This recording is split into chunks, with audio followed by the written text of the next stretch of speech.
Glória a Deus. Presbítero Siloé, deixa Deus te usar.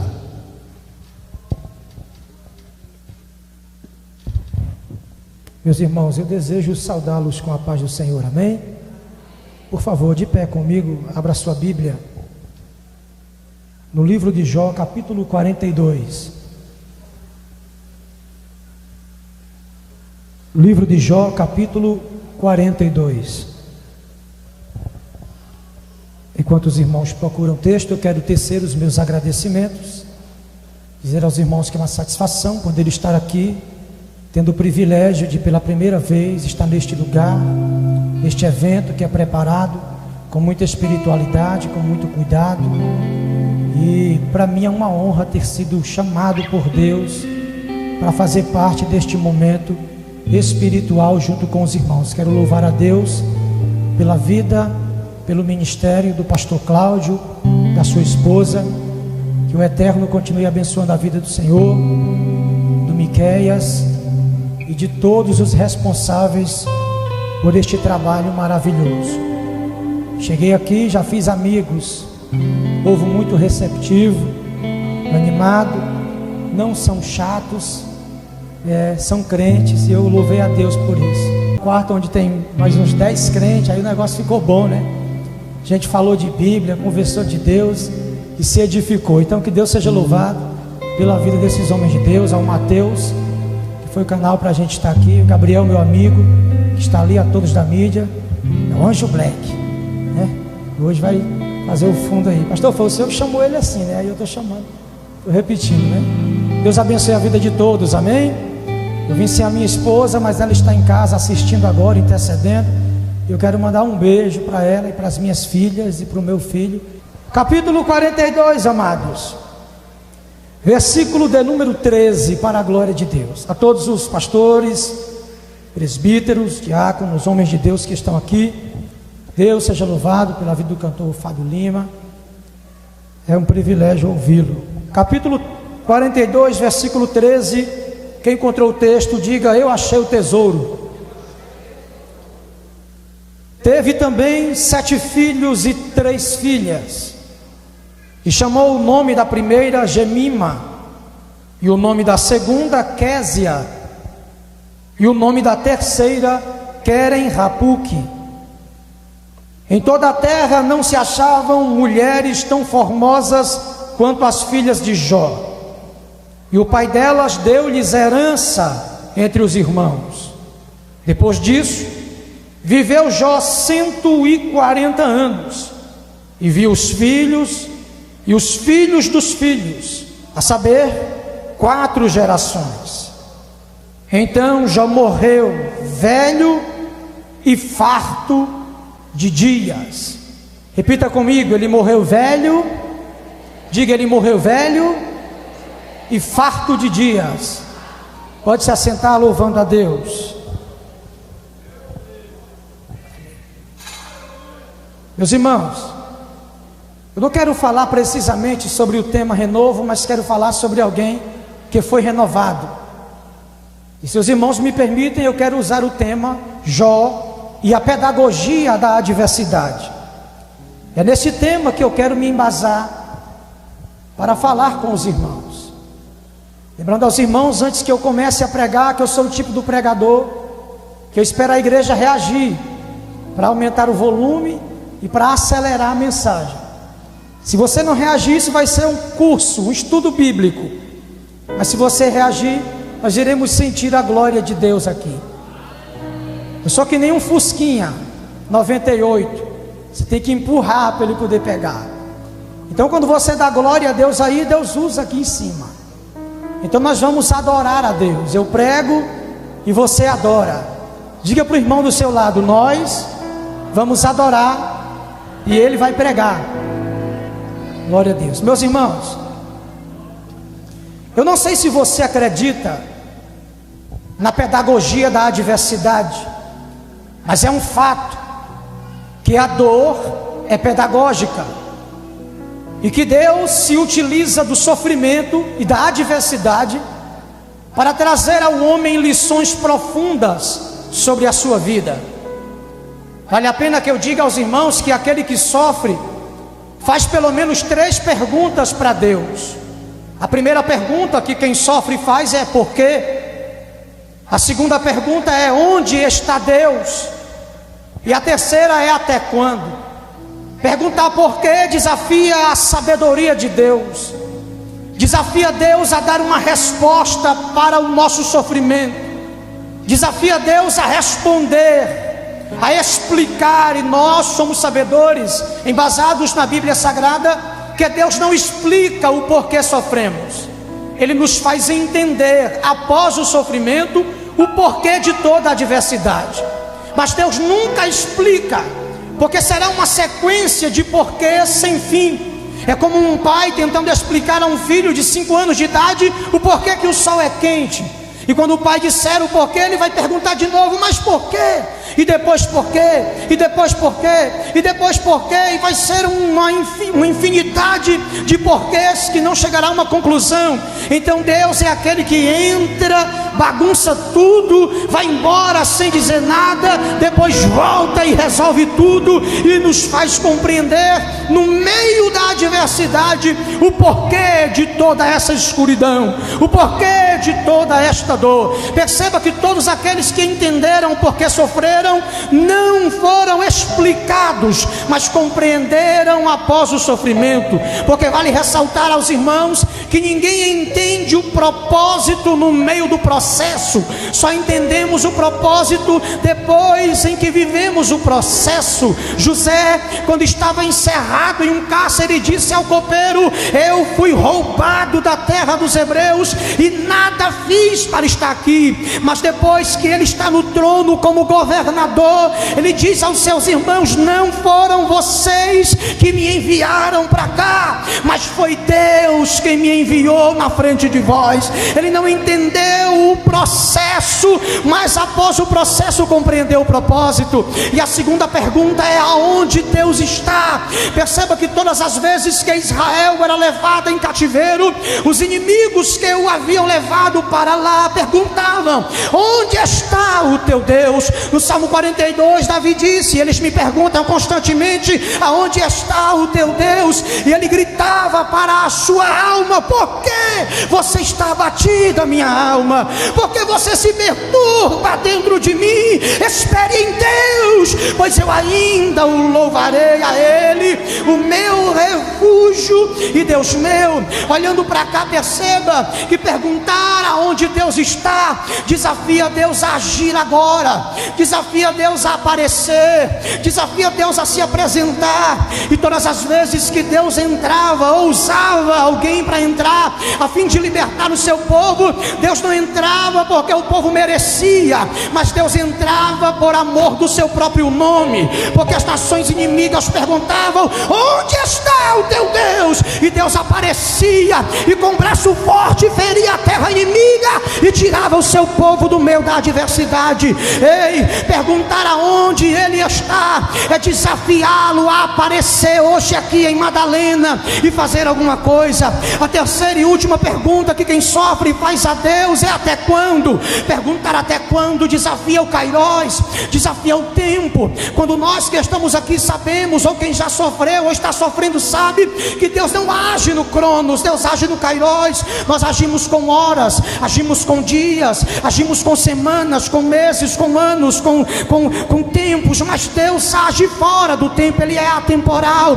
O tempo de Deus não está baseado no cronômetro, o tempo de Deus está baseado nos resultados que a adversidade produz naquele que sofre. Deus coloca você no meio da prova, fica observando você para ver se está produzindo resultados, e só depende de você. Se enquanto você não aprender o que Deus está querendo te ensinar, você permanece nesta situação. Mas quando você compreende o propósito de Deus ter te levado para lá, então Deus te arranca de lá. Entenda, esse é o Deus que nos põe em meio às adversidades para saber o que existe em nosso coração. Ele disse ao povo de Israel que havia levado este povo para o meio do deserto, os amassou, os massacrou e tudo para saber o que havia no coração daquele povo.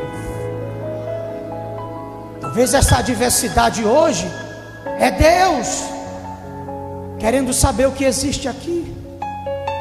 E nós estamos falando de alguém que sabe o que é essa pedagogia, que sabe o que é aprender no meio da dor. Estamos falando de Jó. Biblicamente, o que mais sofreu aqui, de homens, o que mais fez perguntas, 72, dentre elas, onde Deus está? Até quando? Por que eu não consigo nem sequer engolir a saliva da boca? Qual é a posição que eu devo dormir? Vou abrir a boca e vou me queixar. Constantemente Jó perguntava coisas para Deus. E quando Deus responde a Jó, ele diz: aonde você estava quando eu lancei os alicerces da terra? Ele cai de joelho e diz: eu bem sei que tudo pode e que nenhum dos teus planos podem ser impedidos. Jó compreendeu que eu só vou estar pronto para responder as perguntas que eu faço, que Deus só vai me responder as perguntas que eu faço a Ele, quando eu estiver pronto para responder as perguntas que Ele me faz. Eu só vou ter resposta das perguntas que faço a Deus, quando eu responder a Deus as perguntas que Ele está fazendo a mim. Entenda, como Ana, muitas vezes nós estamos pedindo a Deus aquilo que Deus quer de nós. Ela passou 24 anos dizendo: me dá um filho, me dá um filho, me dá um filho, me dá um filho. E Deus nunca lhe deu um filho. Mas um dia ela entrou no templo e disse: me dê que eu te dou. Ela recebeu o que pediu, porque ela orava pedindo a Deus o que Deus queria dela. E muitos de nós que estamos aqui, talvez não recebemos o que estamos pedindo, exatamente porque o que estamos pedindo a Deus é exatamente o que Deus quer de nós. Olha para alguém do teu lado e diz para ele: entrega para Deus, que Deus entrega para você. Tem gente que tem medo de perder, mas perceba que essa porta que se abre do sofrimento não tem a finalidade de machucar e nem de maltratar quem sofre, e sim de ensinar coisas que sala de teologia e cadeira de faculdade não ensina. A dor ensinou homens a ser homens, mulheres a serem mulheres, pais a serem pais, mães a serem mães, filhos a serem filhos. A adversidade produz maturidade, a adversidade produz sabedoria, a adversidade produz firmeza, a adversidade nos faz conhecer a Deus de perto. É impossível alguém dizer: eu conheço a Deus, sem que tenha frequentado um deserto ou um vale na vida. Deus se apresenta nos vales, Deus se apresenta nos desertos, Deus se apresenta nas enfermidades, Deus se apresenta nas percas. Deus só se apresentou a Abraão como El Shaddai quando Abraão saiu da terra, quando Abraão saiu da parentela, quando Abraão saiu da casa do pai, quando Abraão se apartou de Ló, quando Abraão mandou Ismael embora, quando Abraão estava disposto a entregar Isaac no altar. Aí Deus apareceu para ele e disse: eu sou o Deus Todo-Poderoso. Deus se apresenta quando abrimos mão, e quanto mais abrimos mão, mais Deus estende a mão. Quanto mais nos desfazemos, mais Deus vai fazendo. Quanto mais entregamos, mais Deus vai nos entregando. Se alguém está pegando isso aqui, por favor, diga alguma coisa que Jesus gosta aí, porque eu já estou sentindo a presença dele. Levante a mão direita lá em cima. Só quem já entendeu o que Deus está pedindo para depois entregar. A mão mais alta aí, parece que tem gente que não está entendendo, mas Deus está dizendo para você: quando você me entrega, eu te entrego.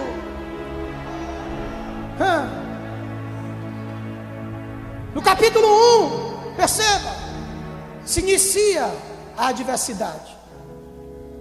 Logo no capítulo 1, olha o elogio: ele é justo, ele é reto, ele é íntegro, teme a Deus, se desvia do mal. Por que que alguém com todas essas qualidades é colocado sob uma situação desta? E a pergunta do livro de Jó é: por que que o justo sofre? E eu respondo para você: ímpio, injusto, sofre por consequência, justo sofre por propósitos. O sofrimento de um justo está baseado em um propósito que Deus tem com ele. O sofrimento de um ímpio está baseado nas consequências dos seus atropelos, dos seus erros, das suas falhas. Logo no capítulo 1, Deus dá ordem, toca na sua prosperidade. No capítulo 2, família, amigos.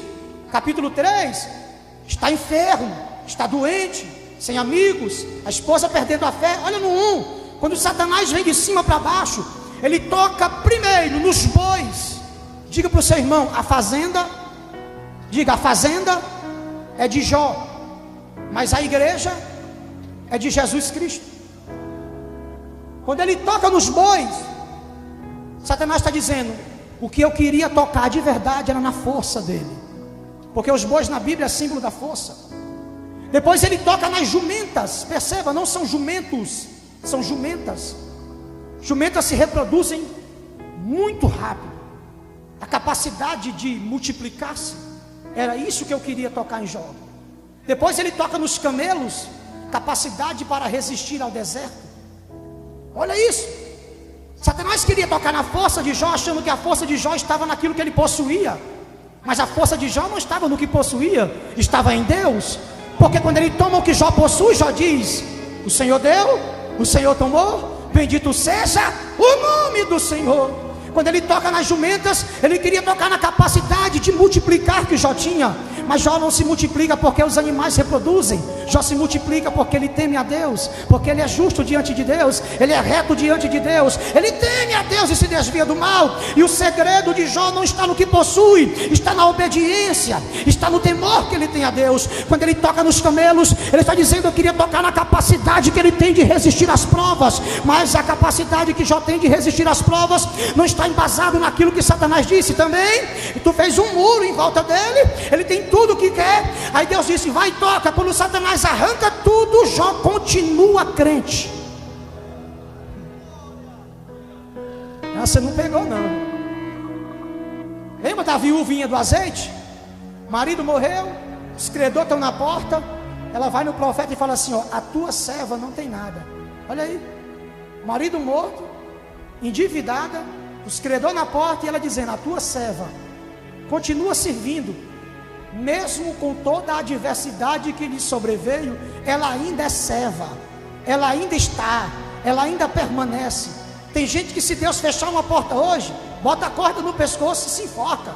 Tem gente que, se Deus decidir tomar alguma coisa que ele gosta hoje, o mundo acabou para mim, não faz mais sentido. Perceba, logo no capítulo 1, toda a prosperidade vai embora. Quando a doença chega, a mulher olha para ele e diz, amaldiçoa o teu Deus e morre. Irmão, como é que essa mulher não vai dizer isso? Ela é mãe, saiu do seu útero, veio do seu ventre. Foram 10 gestações de 9 meses. Foram 10 anos de relacionamento gestacional. Ela viu os 10 filhos serem enterrados no mesmo dia na sua sala. Foram 10 caixões no mesmo dia na sala que ela teve que enterrar. E quando ela viu Jó diante do luto, glorificando a Deus, ela disse, como é que pode você ainda adorar esse Deus que permitiu tudo isso? Amaldiçoa ele e morra. Ele olhou para ela e disse, você fala igual uma louca mulher. Todo o bem de Deus a gente recebeu, e o mal a gente não vai receber. Nu eu saí e nu eu vou voltar. E deu glória. E a Bíblia diz que ele não atribuiu a Deus falta nenhuma. Não é culpa de Deus, Deus não tem culpa. Não é porque Deus quer, é um propósito que Deus tem contigo, é um propósito que Deus tem com a tua família. Talvez tu está chorando hoje, está sentindo dor na alma hoje, não sabe o que fazer hoje, mas levante uma de suas mãos, por favor. Deus está dizendo, tudo isso eu estou forjando o teu caráter, te levando para um nível de espiritualidade maior, porque o que eu tenho contigo eu não tenho com mais ninguém. Olha aí, no capítulo 2, os amigos vão embora, você só pode estar em pecado. Irmão, no capítulo 19, já está vivendo o ápice da sua enfermidade. No capítulo 19, ele está com úlceras em todas as partes do corpo. A Bíblia diz que nasciam tumores por cima de outro tumor, porque não havia lugar no corpo de Jó onde fosse limpo para um tumor novo nascer. Nascia um tumor por cima do outro, um câncer nos ossos, que ele diz que sentia tanta dor nos ossos que não conseguia sequer engolir a saliva que estava na boca. Era tanta dor que ele diz que não conseguia achar na cama uma posição para dormir. No capítulo 19, os comerciantes fechavam a porta quando viam Jó se aproximando, com medo de ser contagiado pela sua doença. As crianças que batiam continência quando ele passava, agora estavam arremessando pedras para Jó recuar. Ele diz no capítulo 19 que até a sua mulher tem nojo do hálito da sua boca. Quando ele grita em casa chamando um servo, o servo faz de conta que não está ouvindo e passa direto. Ninguém dá água, ninguém traz comida, ninguém passa a mão na cabeça para acalentar, ninguém diz uma palavra. A única palavra que Jó recebeu na adversidade é: amaldiçoa teu Deus, você está em pecado, você não deu comida a quem precisa, você negou dinheiro às viúvas, você não fez o bem ao próximo. Na adversidade, 10 filhos mortos, sem dinheiro, a mulher desviada e o povo dizendo: está em pecado, está em pecado, está em pecado, está em pecado. Não obstante todas as adversidades físicas, sociais, matrimoniais, familiares, ainda vinham as pessoas o acusarem. Irmão, quem não entende propósito, acusa. No capítulo 19, ele diz o seguinte: eu estou só pele e osso, e só escapei com a pele dos meus dentes, a gengiva. Olha aqui, irmão, coisa linda. Jó disse que não tinha nada no seu corpo que não tivesse podre. Ele era uma ferida ambulante. E ele disse que a única coisa que prestava nele era a gengiva. Por quê? Para ele sorrir. Todo ferido, e Deus dizendo: mas o sorriso eu preservo. Todo machucado, mas o sorriso eu guardo. Todo ferrado em tudo, e Deus: mas o sorriso eu preservo, mas o sorriso eu guardo. O diabo tocou no dinheiro, mas na alegria não toca. O diabo tocou nos filhos, mas na alegria não toca. O diabo tocou na fé que a mulher tinha, mas na alegria não toca. Levante as mãos, por favor. Tem uma palavra de Deus para você. Ainda que Deus permita o diabo tocar em qualquer área de sua vida, não permita que a alegria vá embora, porque quando a alegria vai embora, a esperança vai junto. E se ainda tem esperança, a árvore vai voltar a germinar, diz o Senhor. Quem pode adorar a Deus? Me disseram que nesse retiro da Bela Vista os irmãos eram pentecostal. Então cadê os irmãos que dá glória? Pastor Siloé, pode ir lá que o povo gosta de Bíblia, e eu estou pregando Bíblia. Cadê você que vai levantar a mão? Irmão, aí alguém pergunta: pastor, mas onde está o propósito dessa dor? Capítulo 42, versículo 5. Ele olha para Deus e fala: antes eu te conhecia de ouvir falar, mas agora os meus olhos estão te vendo. Ele não viu Deus. Viu não, pastor? Não. Ninguém viu a Deus. Então como é que ele está dizendo que viu a Deus? É isso aqui, ó. O dia que os meninos morreram, Senhor, eu não entendi, mas agora eu vejo Deus.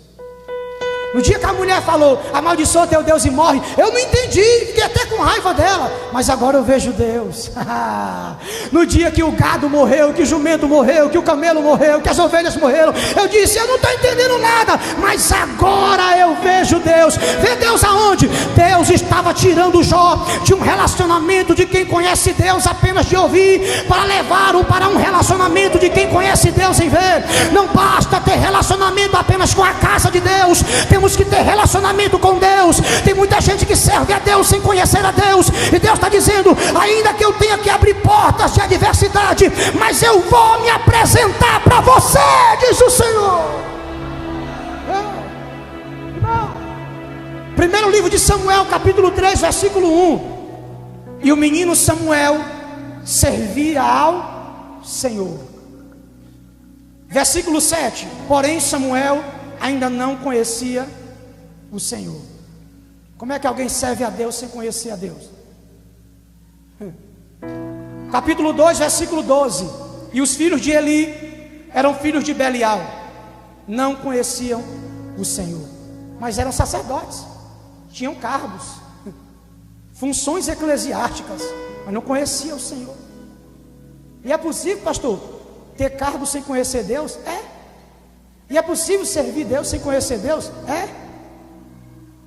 Tem gente que tem relacionamento com a casa. Olha Jacó no Gênesis capítulo 28, fazia o que queria. Com 70 anos de idade estava na casa da mamãe, mentindo para o pai, dizendo que o nome dele era Esaú, velho, e ainda não era convertido. Com 70 anos, mentindo ainda. Está vendo? Não tinha mais nem dente, estava mentindo. Qual é teu nome? Esaú. Quando chega lá no Vale de Jaboque, olha o que é que o anjo faz para ele, ó. Quer mudar, Jacó? Quero. Vamos. Começa segurando no pé da pessoa certa. Você nasceu agarrado no pé de Esaú, agora você vai agarrado no meu. Aleluia. Deus vai recomeçar na história. E quando ele termina, ele fala: qual é seu nome? E ele diz: Jacó. Não é Esaú não? Não, Jacó. Esse é o Deus que nos leva a recomeços, para que o nosso fim não seja trágico. Esse é o Deus que nos faz recomeçar quantas vezes for necessário, para que nós não se percamos lá na frente. Samuel serve a Deus, mas não conhece a Deus. Os filhos de Eli têm cargo, mas não conhecem a Deus, irmão. Estamos diante de uma geração dos últimos tempos que tem relacionamento com a casa de Deus, mas não conhece Deus.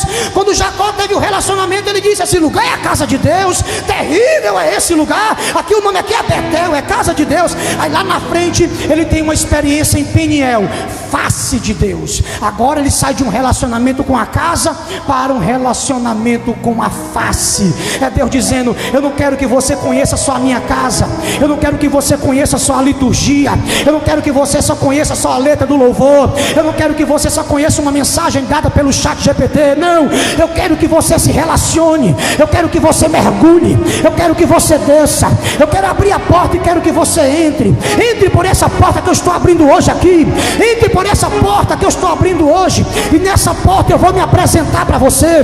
Deus não se apresenta a homens na sua força, Deus se apresenta a homens na sua fraqueza.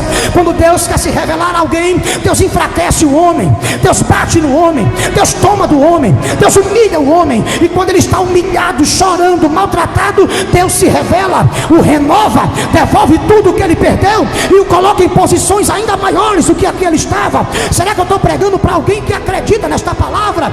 Deus está dizendo para você que está aqui: eu vou te levar a níveis mais profundos, eu vou te colocar em dimensões que você nunca foi, eu vou te levar a níveis de espiritualidade que você ainda não conhece, eu vou me apresentar a você de forma mais profunda. Será que tem alguém aqui entre os obreiros que pregam o que eu estou falando? Será que tem alguém nessa nave aqui que está entendendo esta palavra? Por favor, esboce alguma reação aí, levante as mãos, dê um glória, bate os pés no chão, mas compreenda, Deus sabe exatamente o que está fazendo com você. Segure a mão do seu irmão aí, aperte bem forte a mão dele, veja se ele está tenso, se ele está desligado, se ele não está sentindo nada até agora. Se ele estiver gelado, sai de perto dele, porque ou tu esquenta ele ou ele te congela aí. Se tu tem capacidade para esquentar ele, então tu fica, mas se tu não tem, tu sai. Vem para cá para cima, ou vai para ali que o Miquel está ali, o Mateus. Ei, olha para cá. Jó conhecia um Deus que ele ouvia falar. Quantos de nós conhecemos apenas essa parte de Deus? É isso aí que eu queria, Jesus, obrigado. Era isso aí que eu queria, meu Deus. Irmão, é isso aí que Deus gosta. Deus não está preocupado com barulho de bateria, de guitarra. Deus está preocupado com um crente fazendo zoada. Olha lá. Olha aí. É isso que Deus quer. Crente que sai de casa dizendo: hoje eu quero duas gargantas. Duas.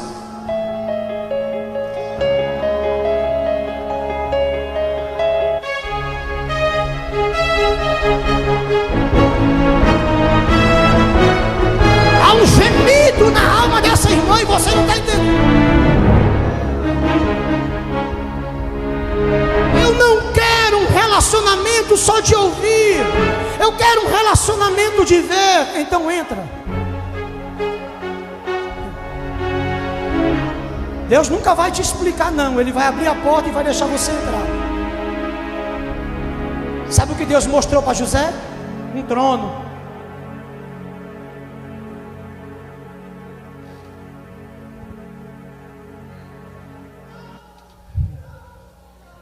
Toda vez que Deus te mostrar um lugar bem alto, se prepara para um lugar bem baixo. Vou repetir. Toda vez que Deus te mostrar um lugar bem alto, se prepara para um lugar bem baixo. Deus só mostra o fim. Se Ele mostrar processo, você não vai. Quando Jesus chegou no deserto, Ele foi conduzido por duas pessoas. Por quantas? Quantas? O Espírito leva ele para o... Quando ele chega no deserto, Satanás leva ele ao pináculo do... Para onde o Espírito levou Jesus? Para onde o diabo levou ele? O Espírito levou ele para baixo. O diabo levou ele.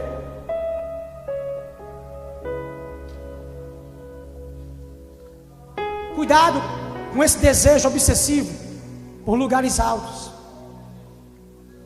Não existe lugares altos sem lugares baixos. Primeiro, não queima etapa, não pula processo. Para com esse negócio de indicação. Sai desse negócio de peixada. Para com esse negócio de querer tudo na manha, tudo na garapa, e deixa Deus te levar para os lugares baixos primeiro, porque quem anda por lugares baixos aprende a se comportar em lugares altos. Quem passa por lugares baixos ganha estrutura para lidar com lugares altos. Quem chega em lugares altos sem antes passar por lugares baixos cai quando chega lá em cima. Os maiores pregadores do nosso tempo caíram depois dos seus melhores sermões, pregaram suas grandes mensagens e depois caíram. Pregador de multidão, tinha uns que roncavam.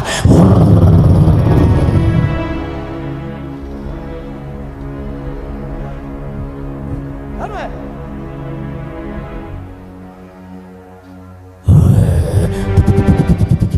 E o povo? Cadê ele? Onde ele foi?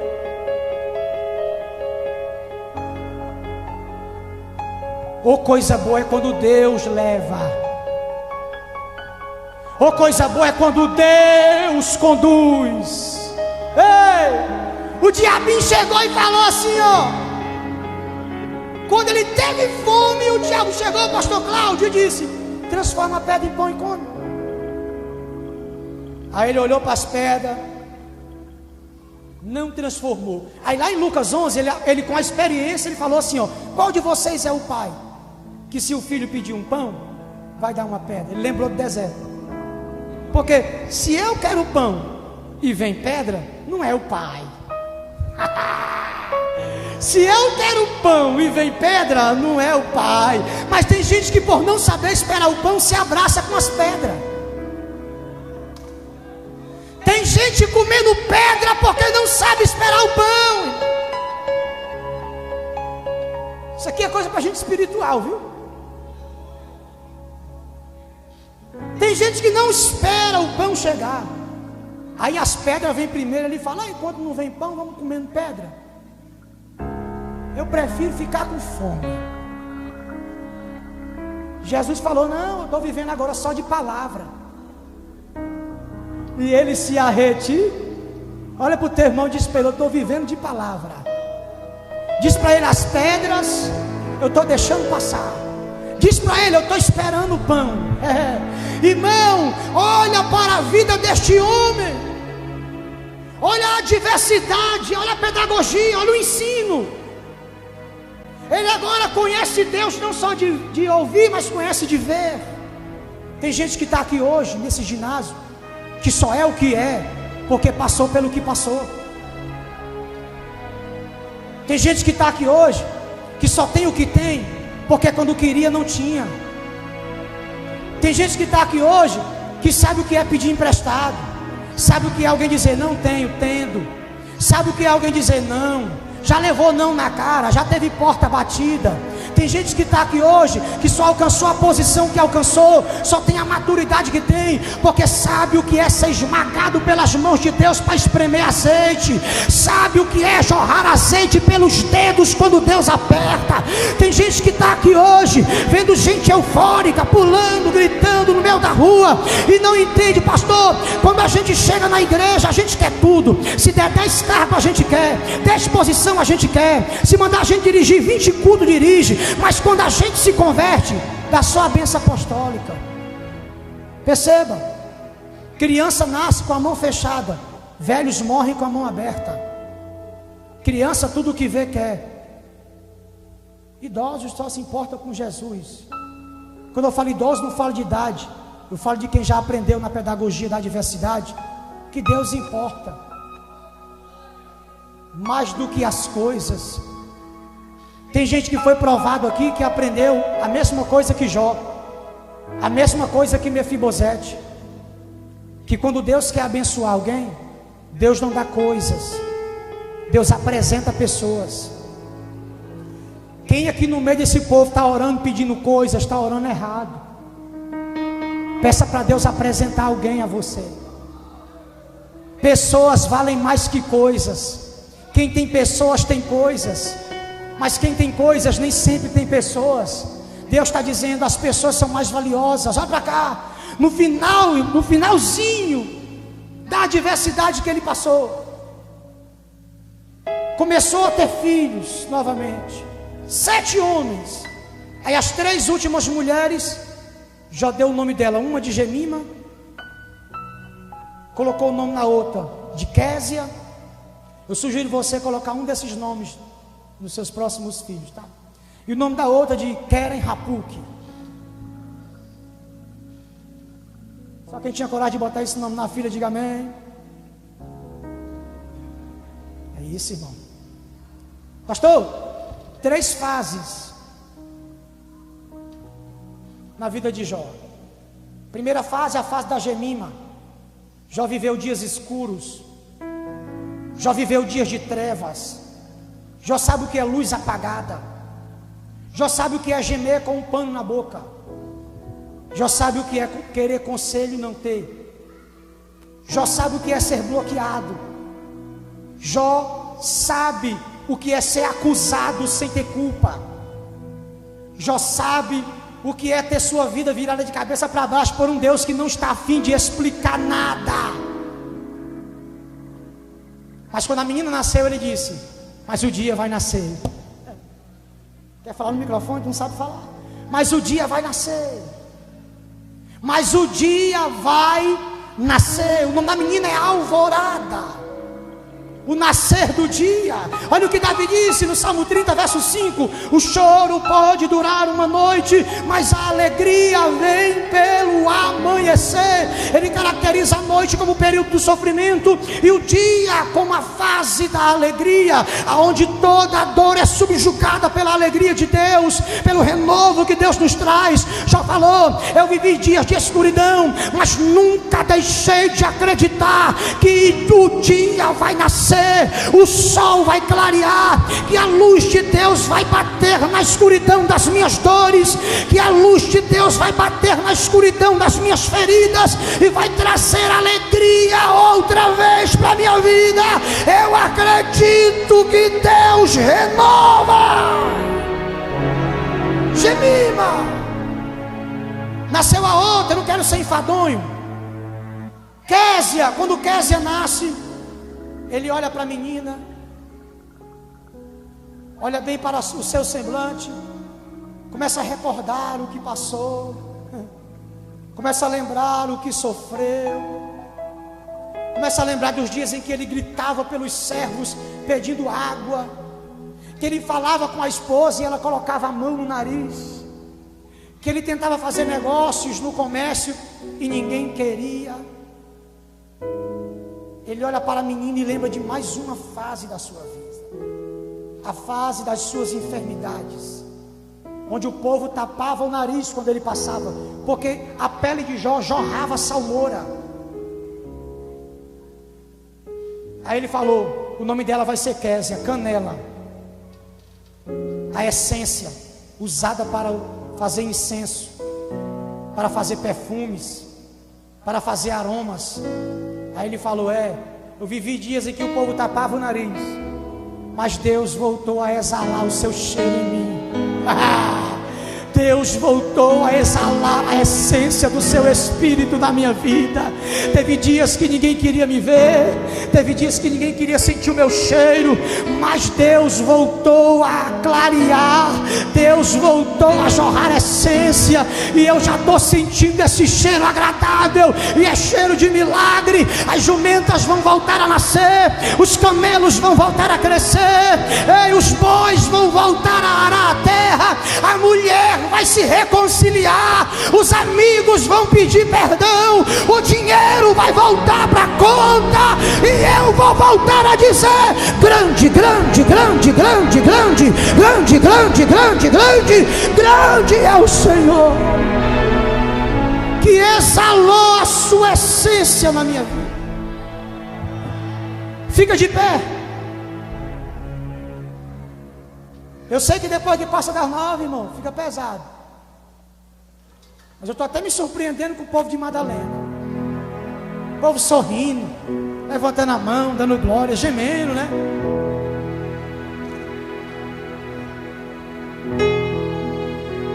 Teve uma igreja aí que eu fui, que quando deu 9h30, irmão, tinha 10 na porta com a Bíblia na mão, esperando o pastor dizer amém para... Ei! Aí nasceu a terceira.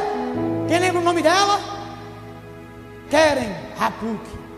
Ele olhou para a menina: vaso de antimônio. O vaso de antimônio é um vaso que carregava tinta, usado pelos pintores para pintar. Pegou, né? Já está dizendo, né? A cor foi embora, tudo agora é preto e branco. Irmão, sabe aqueles dias que o negócio não está bom com a sua esposa? Que a mulher não está entendendo a tua fé. Lembra daquele homem de Mateus capítulo 13, versículo 44, a parábola do tesouro escondido no campo? O texto diz que o homem, pastor, achou um tesouro no campo, um terreno, que estava sendo colocado para vender. Aí, Miqueias, ele foi pago 1 denário para trabalhar e limpar o mato do terreno. Aí quando ele estava limpando o terreno, ele bateu a enxada no negócio, quando ele puxou era um baú, quando ele abriu era um tesouro. Aí ele enterrou de novo, correu para casa e começou a vender tudo, jumento, vender bicicleta, vender tudo. Imagina a mulher dele dizendo: endoidou, como é que tu vai vender tudo para comprar um terreno? Tu vai vender uma casa para comprar um lote que está lá faz tempo e ninguém quer?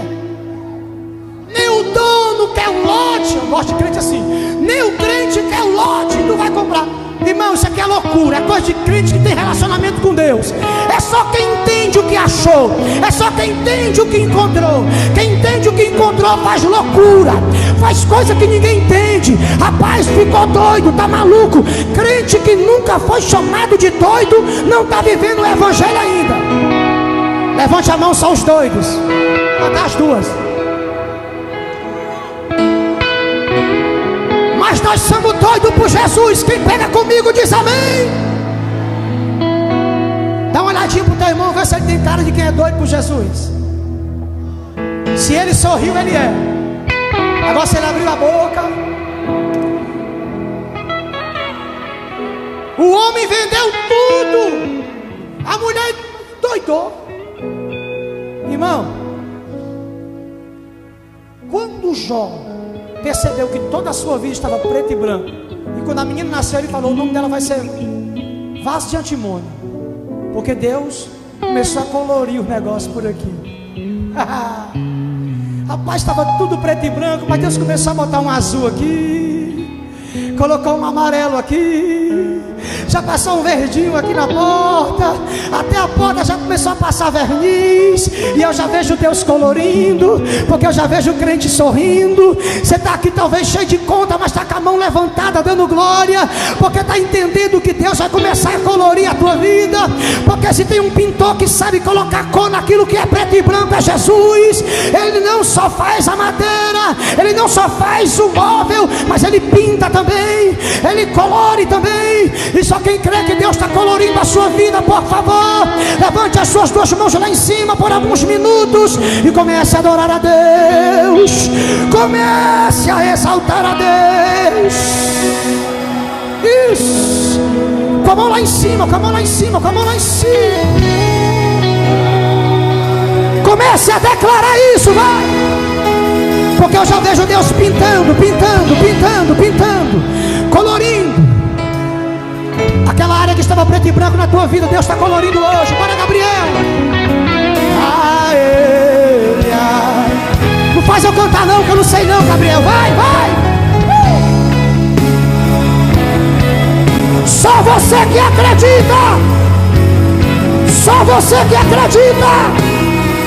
Jogue a mão mais alto que você puder. Abra a sua boca para adorar a Deus. Pura para sério. É tudo te parasse, que minúcia rebassa. Pura para calabaçu, que mandar a sério. Onde houver um crente cheio pelo Espírito Santo agora, toca nele, toca nele, toca nele. Isso.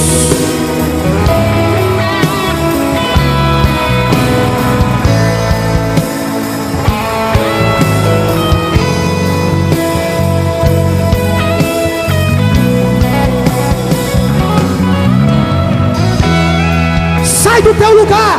Só você que quer que nesse ano de 2026 Jesus comece a tirar o preto e branco e começar a colorir a tua casa. Pastor, eu estou precisando de cor na minha vida. Então sai do teu lugar. Pastor, eu estou precisando que o sol nasça na minha vida. Está tudo escuro. Sai do teu lugar. Pastor, eu estou precisando de aroma na minha vida. Eu estou precisando que as coisas voltem a ter cheiro, voltem a ter sabor. Sai do teu lugar. Vem aqui. Eu quero orar pela tua vida. Eu quero orar por você. Está tudo sem cor nos últimos dias, mas vai voltar a colorir. Meu ministério está desandando. A vida financeira não está nada bem.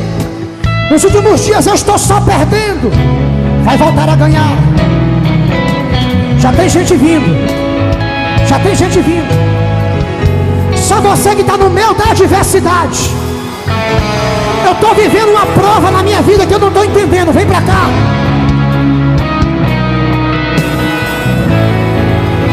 Vem, vem, vem. Isso, vem. Vem agora. Vem agora. Em nome de Jesus, vem. Deus vai te renovar aqui hoje. Jesus vai restaurar teu ministério aqui hoje. Se der vontade de chorar no meio da multidão, chora. Chora.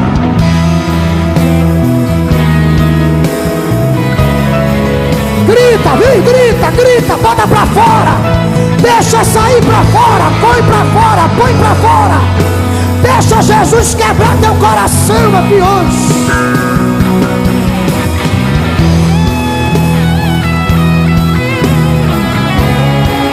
Tá colorindo, tá colorindo, tá colorindo, tá colorindo. Tá colorindo. Tá colorindo.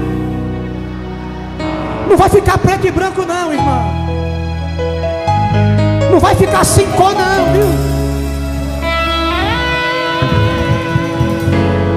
Papai está te ensinando. Papai está te ensinando. É tanto te parar que nem mais só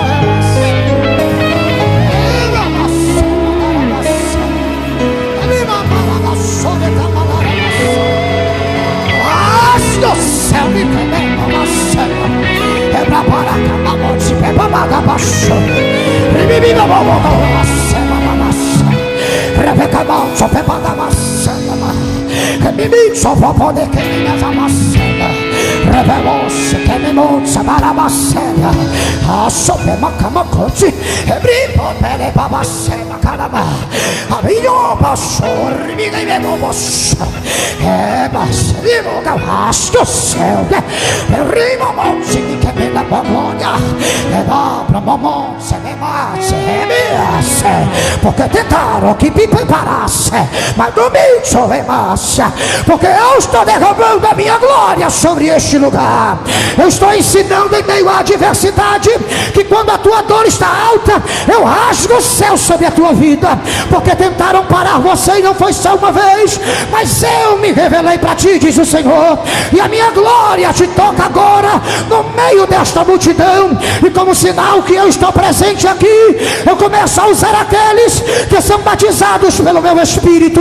Recebam a porção da minha glória agora. Cheio, cheio, cheio, cheio, cheio, seja cheio pela minha presença.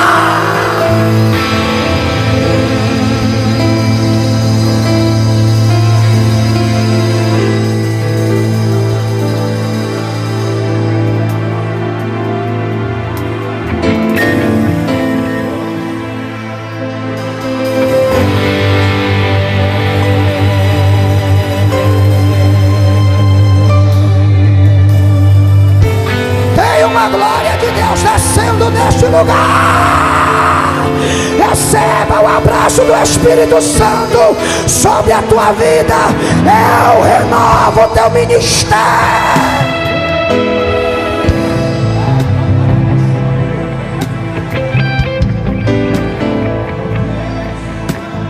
Receba o renovo do meu Espírito. Acha aqui. Pode estar difícil agora, mas Deus é Deus que pinta preto e branco, e Ele manda dizer: acalma teu coração, porque a tua vida financeira está na minha mão, diz o Senhor. Eu estou cuidando, eu estou cuidando, eu estou cuidando.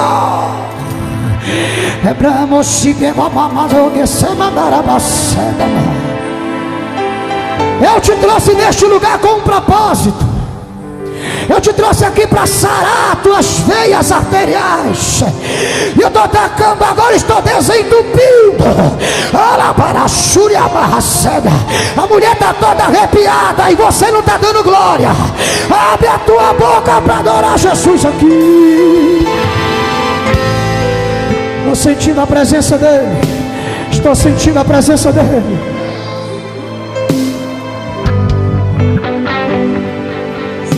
Está me dando vontade de sair correndo aqui no meio desse ginásio. Aonde tiver um crente aqui batizado pelo Espírito Santo, Senhor, eu quero que aqui atrás o Senhor comece a mostrar a tua glória. O Senhor comece a revelar teu poder. Aonde houver um crente cheio,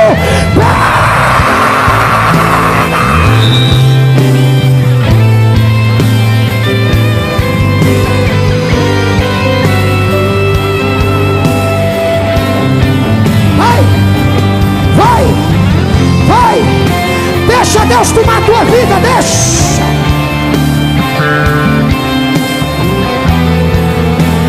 Deixa Deus te encher. Deixa Deus te encher.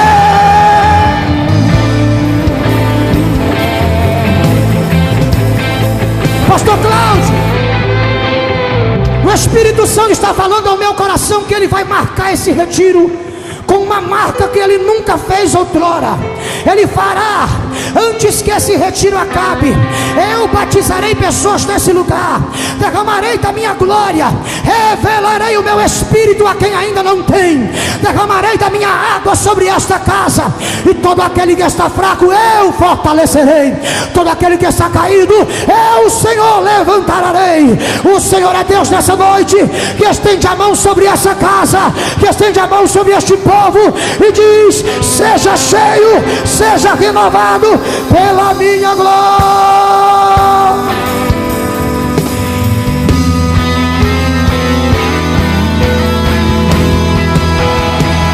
Aleluia! Deixa o Espírito Santo te tocar nessa noite em nome de Jesus.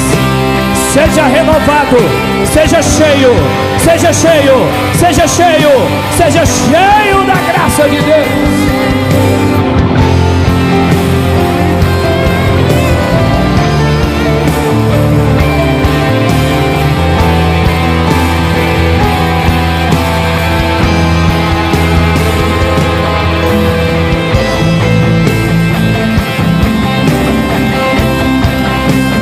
Desce como um fogo.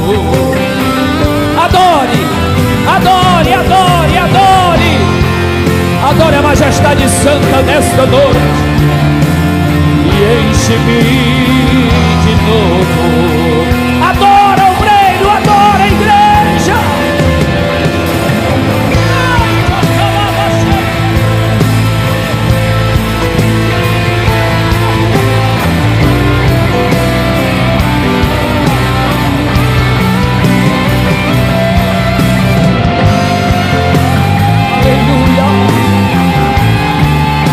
Aleluia, aleluia, aleluia, aleluia.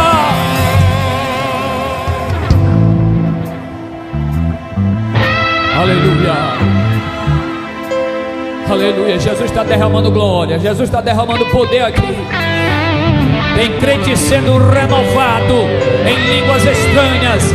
Aleluia, tem crente sendo renovado as suas forças neste lugar. Aleluia, vai dando glória, crente. Vai dando glória, meu irmão. Vai adorando, adorando. O fogo pegou, tem fogo aqui, tem fogo ali, tem fogo acolá. Aleluia, aleluia. Pega fogo, pega fogo, pega fogo, pega fogo. Aleluia, recebe fogo aí no meio dos obreiros. Vai dando lugar, vai dando lugar. Adora, adora, adora.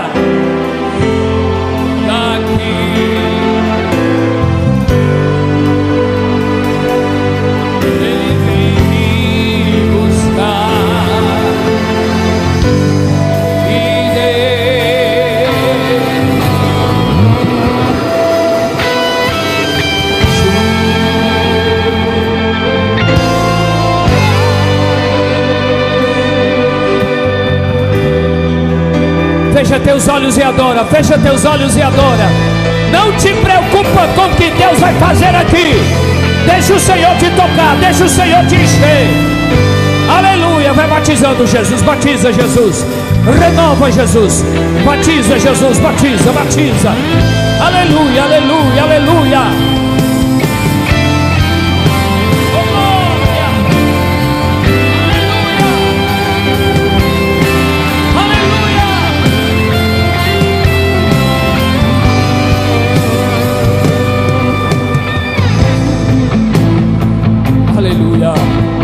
Aleluia. Quem ainda não é crente, que está sentindo o que Jesus está fazendo agora, eu convido você a fazer uma aliança com Deus aqui agora. Saia do seu lugar e venha para cá, para frente, em nome de Jesus. Você que está afastado do Evangelho, Jesus está derramando a sua glória neste lugar.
Deixa o Senhor te tocar nesta noite. Tem alguém está sentindo o toque do Espírito Santo de Deus na sua vida, dizendo: tá bom, para de sofrer, porque hoje eu quero você na minha presença.